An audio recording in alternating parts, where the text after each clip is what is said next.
കണ്ണൂരിൽ മാത്രമല്ല, ഒരു നിയോജക മണ്ഡലത്തിലല്ലല്ലോ, അല്ലല്ല, അത് ഒരു പൊതു പ്രതിഭാസമാണ്. പിന്നീട് ഇത് ദേശീയ തലത്തിൽ നോക്കിക്കഴിഞ്ഞാൽ മനസ്സിലാക്കാൻ സാധിക്കൂ, വലിയ മാറ്റങ്ങൾ വന്നില്ല.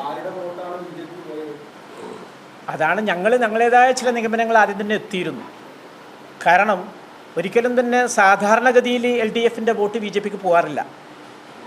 അതേ സമയത്ത് ഇത്തവണത്തെ ഒരു പ്രത്യേകത, ഒരു സ്വീപ്പിംഗ് ഉണ്ടായിട്ടുണ്ട്. അതെന്താണ് എന്ന് ആഴത്തിൽ പഠിച്ച് മനസ്സിലാക്കേണ്ടതുണ്ട്. അതിന് മുമ്പ് നമ്മളൊരു നിഗമനത്തിൽ ശരിയല്ല, യാതൊരു സംശയമില്ലത്.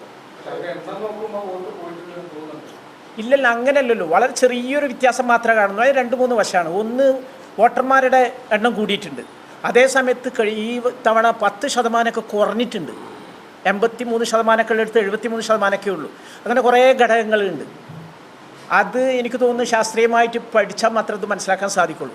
പക്ഷേ നേരത്തെ അദ്ദേഹം ചോദിച്ചേ എങ്ങനെ അത്ര വലിയൊരു ഏറെക്കുറെ വ്യത്യാസം കാണുന്നില്ല സംഭവം. അത് അതേസമയത്ത് INL വളരെ സജീവമായി, അതിൻ്റെ 30 വർഷത്തെ ചരിത്രത്തിൽ ഏറ്റവും സജീവമായി രംഗത്തുണ്ട്. ആത്മാർത്ഥമായി വോട്ട് ചെയ്തു. അത് INL ശക്തമായ സ്ഥലത്തൊക്കെ തന്നെ പ്രതിഫലിച്ചിട്ടുണ്ട്. പിന്നെ INL മാത്രമല്ലല്ലോ പാർട്ടി, വേറെ കുറേ പാർട്ടികളില്ലേ, അതിൻ്റെയൊക്കെ തന്നെ സ്വാധീനം അതിൽ കാണാൻ പറ്റും. അതല്ലാതെ INLൻ്റെ യാതൊരു സംശയവുമില്ല. അവസാനത്തെ വോട്ട്, അതായത് 100% വോട്ടും LDFന് പോവുകയും ഞങ്ങൾക്ക് സ്വാധീനിക്കാൻ പറ്റുന്ന വരെ ഞങ്ങൾ സ്വാധീനിക്കുകയും ചെയ്തിട്ടുണ്ട്. യാതൊരു സംശയം ആ പ്രമേയത്തിൽ പറയുന്നുണ്ട് ആ സംഭവം. അത് ഇന്നലെ മുഖ്യമന്ത്രി പറയുകയും ചെയ്തല്ലോ. ഞങ്ങൾ വിശദമായി പഠിച്ചുകൊണ്ടിരിക്കുകയാണ്. ഞങ്ങൾ വ്യംഗ്യന്തരണ അതിൽ സൂചിപ്പിച്ചിട്ടുണ്ട്. വളരെ ഡീറ്റെയിൽ ആയ ചർച്ചകൾ ഇനിയും നടക്കാനുണ്ട്. അതിനനുസരിച്ച് ഞങ്ങൾ കാര്യങ്ങൾ മുന്നണി യോഗത്തിൽ അവതരിപ്പിക്കും. ഇന്നലെ ബഹുമാനപ്പെട്ട മുഖ്യമന്ത്രി അത് പറയുകയും ചെയ്തുവല്ലോ. ആവശ്യമായ തിരുത്തലുകൾ നടത്തും, അതിന് പ്രതിവിധി കണ്ടെത്തുകയും ചെയ്യും. 2019 ഇതേ സംഭവം തന്നെയാണ് ഉണ്ടായത്. 6 മാസം കൊണ്ട് പിന്നീട് നടന്ന തദ്ദേശ സ്വയംഭരണ സ്ഥാപനങ്ങളിൽ ഇടതുപക്ഷം ഒരു തരംഗമുണ്ടായി. നിയമസഭാ തെരഞ്ഞെടുപ്പിലും വലിയൊരു മാറ്റമുണ്ടായി. 99ഓളം സീറ്റ് കിട്ടി. ഈ ഓരോ തെരഞ്ഞെടുപ്പും, പ്രത്യേകിച്ചും കേരളത്തിലെന്ന് പറഞ്ഞാൽ നമ്മളിവിടുത്തെ വോട്ടർമാർ വളരെ എന്താണ് പറയുക, ഒരു പെർട്ടിക്കുലർ ചിന്താഗതിയോടാണ് വോട്ട് ചെയ്യുന്നത്. ലോക്സഭയിലേക്കൊന്ന് വേറെ, അസംബ്ലിയിലേക്കൊന്ന് വേറെ എന്നൊക്കെയുള്ളത്. പല ഘടകങ്ങളും അതിൽ സ്വാധീനിക്കുന്നുണ്ടാകാം. അത് വേറെ വശമാണ്. എന്താ ഞങ്ങൾ പറയുന്നുണ്ടല്ലോ സംഭവം. അതിൽ പ്രമേയമാണ് ഞങ്ങൾ ആധികാരികമായ രേഖ. അതിൽ പറയുന്നുണ്ട് തിരുത്തലുകൾ ആവശ്യമുള്ളിടത്ത് അത്യാവശ്യമായി തിരുത്തണം. ഈവൻ അത് കുറച്ചും കൂടി വായിച്ചു നോക്കിയേ. അതായത് INL പ്രസിഡന്റിന്റെ ബാക്ക്ഗ്രൗണ്ട് നിങ്ങൾക്ക് അറിയാത്തതുകൊണ്ടാണ്. ഇക്കാലം മുതൽ ഇടതുപക്ഷ രാഷ്ട്രീയം കൈകാര്യം ചെയ്യുന്ന ഒരാളാണ് ഞാൻ. വിദ്യാർത്ഥി ഫെഡറേഷനിലൂടെയാണ് ഞാൻ രാഷ്ട്രീയത്തിൽ വന്നിട്ടുള്ളത്. അന്ന് മുസ്ലിം ലീഗിൽ പടർപ്പുണ്ടാവുകയും അഖിലേന്ത്യാ ലീഗ് പക്ഷത്തായിരുന്നു ഞാൻ. അന്ന് ഞാൻ ഹൈസ്കൂൾ വിദ്യാർത്ഥിയാണ്. അന്നാണ് 1977 അടിയന്തരാവസ്ഥ വന്നത്. ആ അടിയന്തരാവസ്ഥക്കെതിരായി ശക്തമായ നിലപാടെടുത്തതിൻ്റെ പേരിൽ ഞാൻ ഒരുപാട് ശിക്ഷാ നടപടിക്ക് വിധേയമായ ഒരാളാണ്. അന്ന് തൊട്ട് ഇങ്ങോട്ട് ഇടതുപക്ഷ രാഷ്ട്രീയം ഉയർത്തിപ്പിടിക്കുന്ന ഒരു വ്യക്തിത്വമാണ് എൻ്റെത്. അതുകൊണ്ട് തന്നെ മുസ്ലിം ലീഗിൽ പോയിട്ട് മറ്റേതെങ്കിലും ഒരു പാർട്ടിയിൽ ഒരു ഘട്ടത്തിലും പോകുന്ന ഒരു നിലപാട് എൻ്റെ ഭാഗത്തുണ്ടാകാൻ പോകുന്നില്ല. വളരെ വ്യക്തമായ നിലപാടോടുകൂടി ഈ പാർട്ടിയെ നയിക്കുന്ന ഒരു വ്യക്തി എന്ന നിലക്ക് അങ്ങനെ ഒരു ചിന്ത പോലും നിങ്ങൾ ചിന്തിക്കുന്നത് തെറ്റാണെന്നാണ് എനിക്ക് പറയാനുള്ളത്.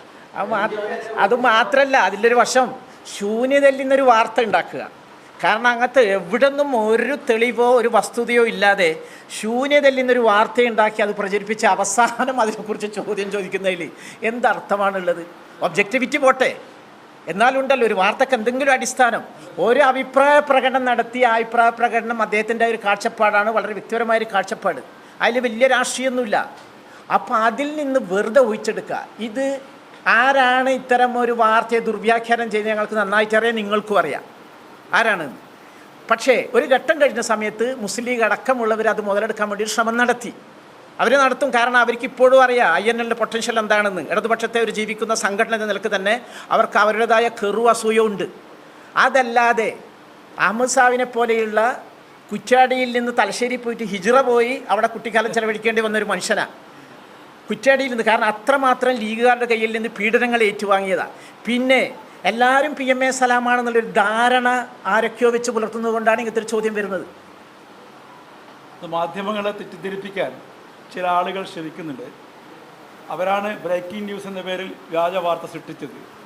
പക്ഷേ അങ്ങനൊരു വാർത്ത ലഭ്യമായാൽ സാധാരണ മര്യാദ അനുസരിച്ച് സത്യസന്ധമായ ചാനലുകളായാലും പത്രങ്ങളായാലും ഒരു ക്രോസ് ചെക്ക് ചെയ്യുക എന്നൊരു രീതി ഉണ്ടായിരുന്നു. അത് പല ചാനലുകളും സ്വീകരിച്ചില്ല എന്നത് ഏറെ ദുഃഖകരമാണ്. പക്ഷേ ചിലരൊക്കെ മുന്നോട്ട് വന്നു. പിന്നീട് തിരുത്തിയിട്ടുണ്ട്. INL അക്കാര്യത്തെക്കുറിച്ച് വളരെ വിശദമായ പഠനം നടത്തി വരികയാണ്. ഞാൻ നേരത്തെ സൂചിപ്പിച്ചല്ലോ, ഞങ്ങളിന്ന് രാവിലെ 10 മണിക്കാണ് ആരംഭിച്ചത്. ഇപ്പോൾ ലഞ്ചിന് വേണ്ടി ഇൻ്റർവ്യൂ വെച്ചതാണ്. ഇത് കഴിഞ്ഞ് വീണ്ടും ഈ യോഗം തുടരുന്നുണ്ട്. അതിനുശേഷം ഞങ്ങൾ ജില്ലകളിൽ കൂടെ ഒരു വിശദമായ ചർച്ച നടത്തുന്നുണ്ട്. അതിൽ നിന്ന് ഉരുത്തിരിയുന്ന അഭിപ്രായം ക്രോഡീകരിച്ചുകൊണ്ടാണ് LDF സംസ്ഥാന കമ്മിറ്റിയിൽ ഞങ്ങൾ അവതരിപ്പിക്കാൻ വേണ്ടി പോകുന്നത്. അത് പൂർത്തിയായ ശേഷം അക്കാര്യത്തെക്കുറിച്ച് വ്യക്തമായി പറയാൻ കഴിയും. അല്ല, നിങ്ങൾക്കറിയാലോ, ഈ സംഘപരിവാർ രാഷ്ട്രീയത്തെ, ഹിന്ദുത്വ രാഷ്ട്രീയത്തെ ദേശീയ തലത്തിലും സംസ്ഥാനത്തും ചെറുത്ത് തോൽപ്പിക്കുന്ന വളരെ ശക്തമായൊരു ശക്തി ഇവരാണ്, ഇടതുപക്ഷമാണ്. അതുകൊണ്ട് തന്നെ ഇടതുപക്ഷത്തെയാണ് ഏറ്റവും വലിയ ശത്രുവായിട്ട് കാണുന്നത്. അത് നമ്മൾ ഗോൾവാർക്കറുടെയും സവാർക്കറുടെയും പ്രത്യശാസ്ത്ര അത് തന്നെയാണ്. ന്യൂനപക്ഷങ്ങൾ, അതിൻ്റെ കൂടെ കമ്മ്യൂണിസം വരുന്നുണ്ട്. അതുകൊണ്ട് തന്നെ എന്നും ഇപ്പോൾ വരാൻ പോകുന്ന കാലങ്ങളിലും ഈ സംഘപരിവാറിനെ ചെറുക്കുക എന്നുള്ള ബാധ്യത മുഴുവനും തന്നെ ഇടതുപക്ഷത്തിൻ്റെ ചുമല്ല. എവിടെങ്കിലും ചെറിയ ഒരു പഴുത് കാണുന്ന സമയത്താണ് അതിൽ കൂടിയിട്ട് സംഘപരിവാർ കടന്നു വരുന്നത്. തൃശ്ശൂരിൽ സംഭവിച്ചത് അതാണ്. അതേ അവസരം തിരുവനന്തപുരത്തും ഒരു ശ്രമം നടത്തി, അതാണ് സംഭവിക്കുന്നത്. പക്ഷേ അതെന്ന് വിചാരിച്ച് ഇതിന് LDF കുറ്റപ്പെടുത്തലല്ല ചെയ്യേണ്ടത്. അവരുടെ ബാധ്യത കൂടിയെന്ന് മാത്രമേ ഞങ്ങൾ പറയുന്നുള്ളൂ.